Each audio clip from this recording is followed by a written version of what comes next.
2차 방정식의 근의 분리와 2차 방정식의 실근의 부호에 대해서 알아보겠습니다. 자, 일단 내용을 설명하기 전에 이 개념을 좀 이해를 해봅시다.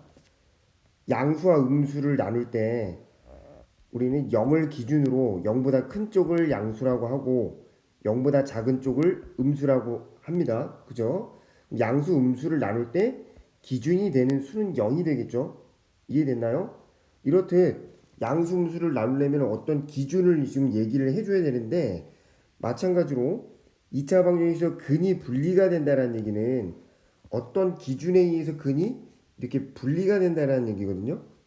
그러면 분리를 하려면 어떤 수가 존재해야 되겠죠. 그래서 2차 방정식의 근의 분리는 이럴 때 사용합니다. 2차 방정식에서 기준이 되는 수 p라고 해볼게요. 기준이 되는 수 p에 의하여 근이 분리가 되는 상황이 나오면 근의 분리 개념을 사용하고요. 그럼 어떻게 사용하느냐? 2차 방정식이니까 판별식 D를 구할 수 있을 거고, 그럼 판별식 D의 부호를 판단하면 되고, 그 다음에 함수 그래프를 그려서 그 함수값, P를 넣은 함수값의 부호를 판단하면 되고, 그 다음에 꼭지점, 2차 함수 그래프를 그린다라고 했으니까 꼭지점의 X좌표하고 P하고 대소 비교를 하면 됩니다. 그래서 대수 비교하고 판별식 D하고 함수값의 부호를 판단해서 이 세 놈의 공통 부분을 구하면 됩니다. 이해됐나요?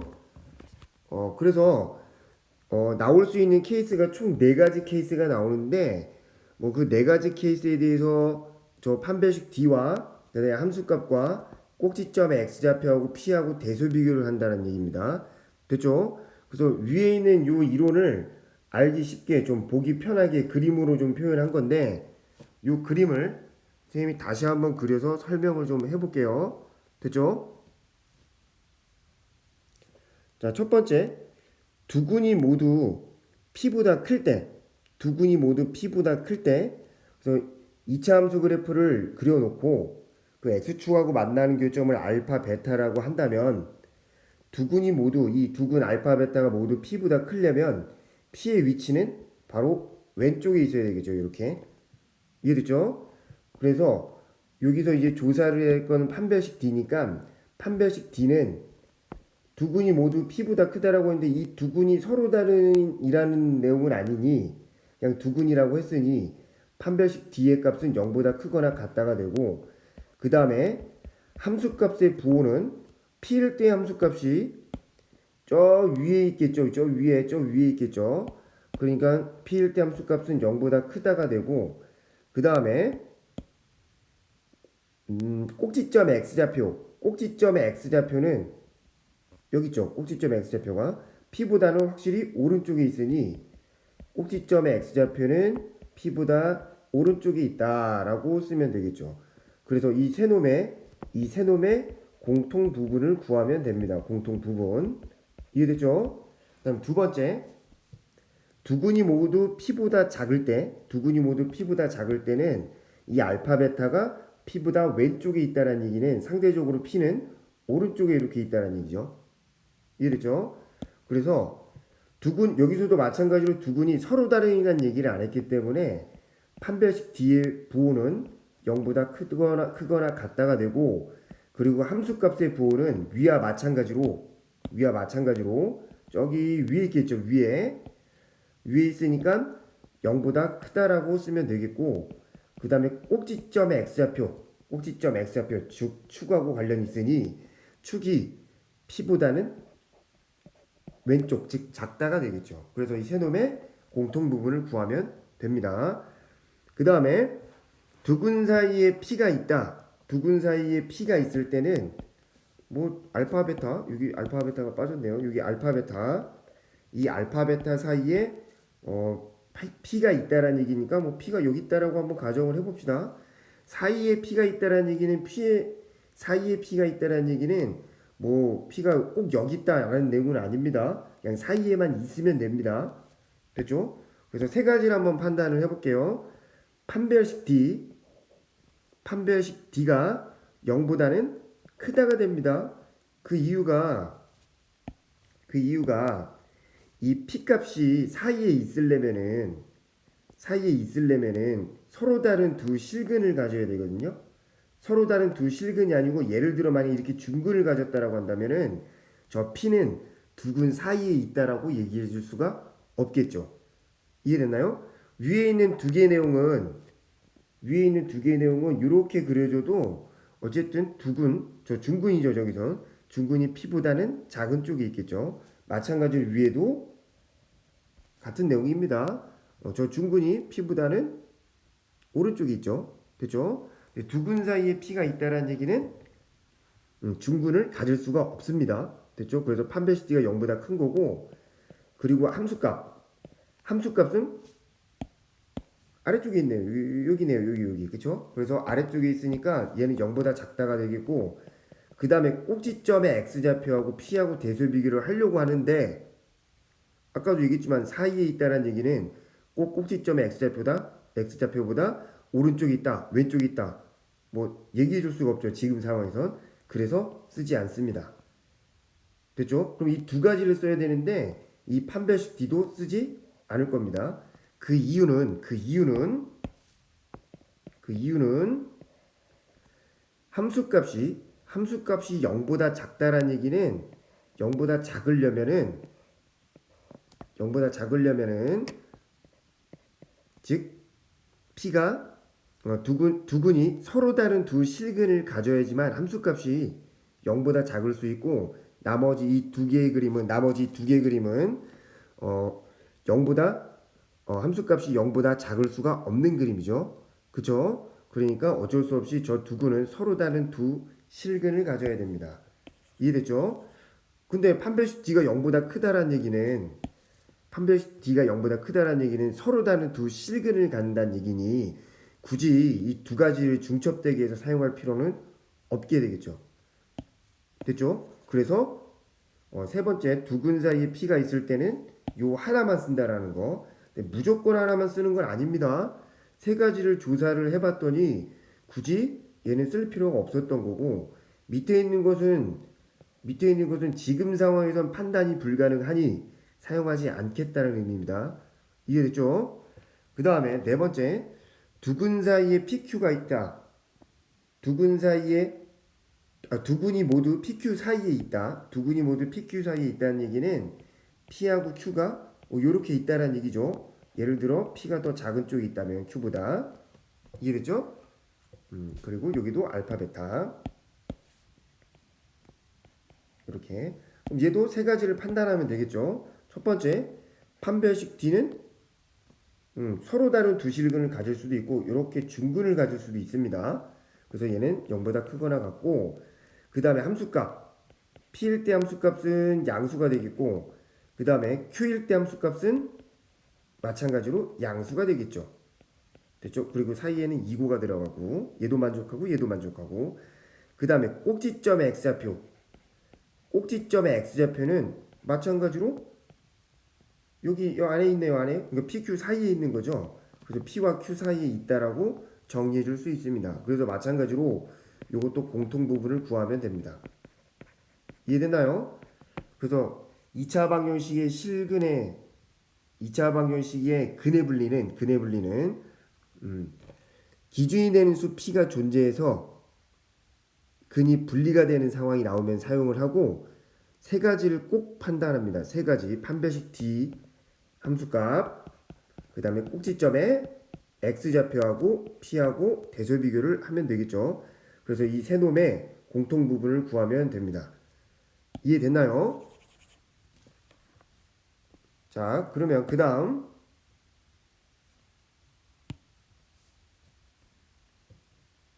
예를 들어서 두 문제를 풀어볼 건데 첫 번째 그 위에 있는 내용은 선생님 미리 풀어봤는데 시간 날 때 한번 확인해 보세요. 자, 밑에 있는 두 번째 문제를 한번 봅시다. 자, 2차 방정식이에요. 두 군이 모두 1보다 작대요. 기준이 되는 수 P가 이렇게 주어졌네. 됐죠? 그랬을 때 K 값의 범위를 구하래요. 그래서 저것을 그려야 되는 거니까 요것을 fx라고 하고 그래프를 그려보면 아래로 볼록인 2차 함수 그래프가 그려지고 그 다음에 두근이 1보다는 작다라고 했으니까 1의 위치는 오른쪽에 있어야 되고 됐죠? 그래서 세 가지를 판단을 해보면 판별식 d 근데 여기서는 짝수기 때문에 x 앞에 있는 개수가 짝수기 때문에 4분의 d를 구해야 되겠죠. 4분의 d를 구하면은 k제곱 마이너스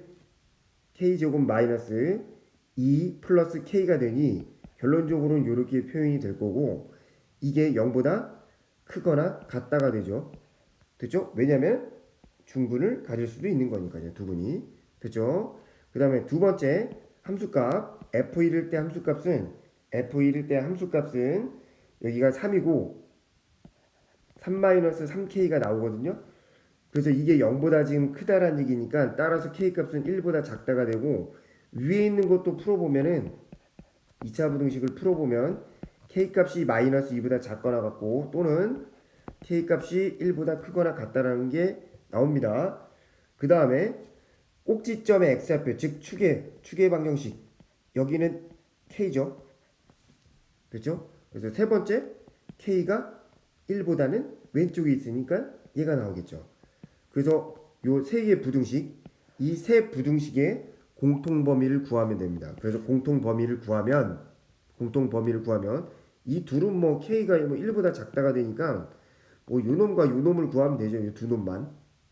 됐죠? 그래서 공통 부분을 구하면 두 번 색칠된 부분 공통 부분을 구하면 k가 마이너스 2보다 작거나 같다가 답이 됩니다. 이해됐죠? 자, 그 다음 세 번째 모의고사 문제인데 한번 풀어봅시다. 2차 방정식에서 두 근 중 한 근만 이러한 2차 방정식의 두 근 사이에 있다라고 나왔네요. 그럼 요거부터 먼저 구해봅시다. 요 2차 방정식. 요 2차 방정식의 해는 2 또는 3이 나오죠.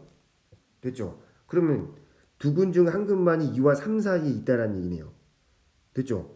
그러면 이제 풀어봅시다.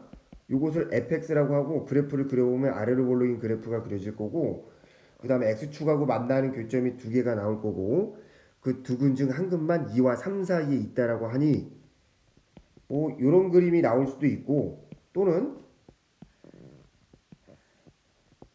요러한 그림이 나올 수도 있죠. 됐죠? 그럼 둘 중 하나를 선택을 해야 되는데 어떻게 선택하냐? 근데 여기 2차 방정식 보면은 두 근의 곱을 보면은 2차 방정식에서 두 근의 곱을 보면은 마이너스 8이 나오는데 근과 계수의 관계에 의해서 마이너스 8이 나오는데 이게 0보다 작으니 이 두 근은 서로 다른 부호를 갖는 두 근이네요. 됐죠? 그럼 서로 다른 부호를 가지려면 이 첫 번째 그림은 얘도 양수고 얘도 양수니까 나올 수 없는 그림이고 이 두 번째 그림이 나오겠네요. 됐죠? 그럼 두 번째 그림 가지고 이제 판단을 해봅시다. 첫 번째 판별식 D는 0보다 크기 때문에 뭐 굳이 쓸 이유는 없겠죠. 그 이유는 F2의 값의 부호는 0보다 작고 F3의 값의 부호는 0보다 크기 때문에 이런 형태를 가지려면은 아래로 볼록인 이차함수 그래프가 이런 부호를 가지려면은 무조건 서로 다른 두 실근을 가져야 됩니다. 왼쪽 그림처럼. 그러니 위에 있는 판별식 D가 0보다 크다라는 것과 중첩되기 때문에 이것은 쓰지 않겠습니다. 됐죠? 그 다음에 꼭지점의 x좌표 즉 축이죠. 이 축이 2보다 작을까요? 그냥 2와 3 사이에 있다라고 했지 2가 여기 있을 수도 있거든요.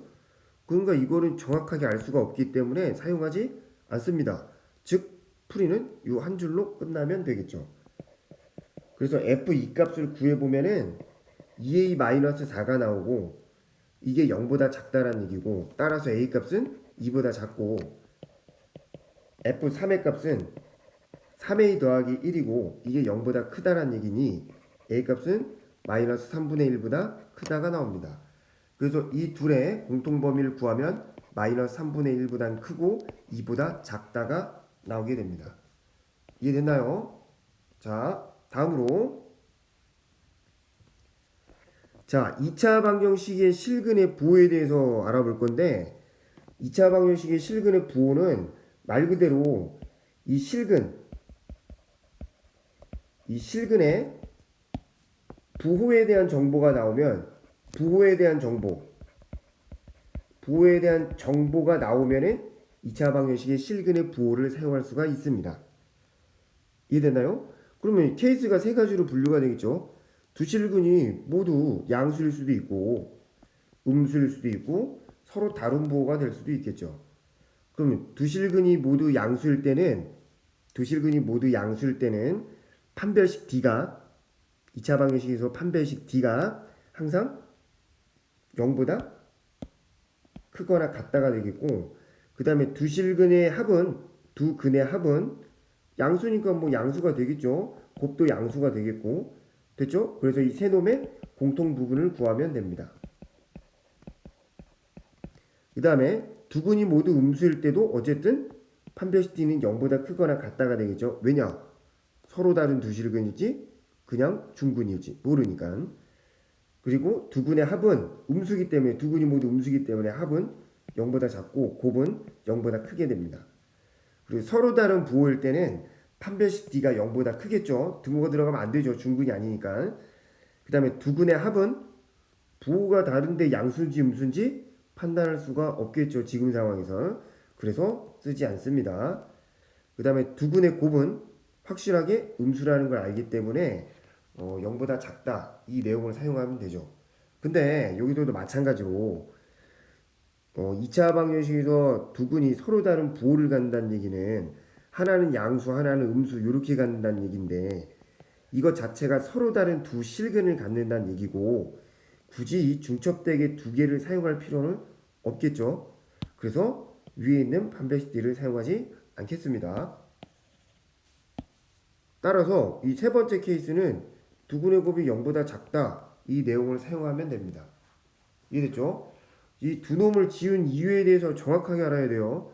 만약 문장에서 얘를 사용할 때도 있는데 문장에서 사용하게끔 나오면은 반드시 사용해야 되는 내용입니다.